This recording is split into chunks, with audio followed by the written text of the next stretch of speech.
না তোর, আরে যার কেউ নাই তাই না টেনশন করে, যার টাকা নাই সে টাকা নিয়ে টেনশন করে, যার অভিভাবক নাই সে অভিভাবক নিয়ে টেনশন করে, যার মোবাইল নাই সে মোবাইল নিয়ে টেনশন করে। আরে আমি আল্লাহ তো আছি, তো আমি আল্লাহ তো আছি যিনি ইন্নাল্লাহ আলা কুল্লি শাইইন কাদির। আমি আল্লাহ রহমান তো আছি, আমি রহিম তো আছি, আমি গফফার তো আছি, আমি সত্তার তো আছি, সুবহানাল্লাহ। আমি গফফার তো আছি, আমি রাজ্জাক তো আছি।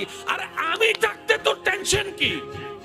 বান্দা বলে যে কথা তো ঠিক, যার নাই সে এনে টেনশন করে।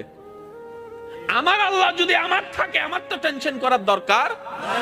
তার মানে আমি এতদিন টেনশন করেছি, আসলে আমি আমার আল্লাহকে রাখতে জানি নাই।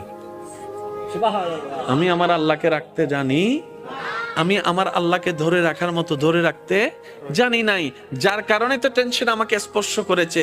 সেজন্য দেখবেন আল্লাহ ওয়ালা যারা হয়, মাথার উপর ছাদ নাই কিন্তু টেনশন ছাড়া মুখে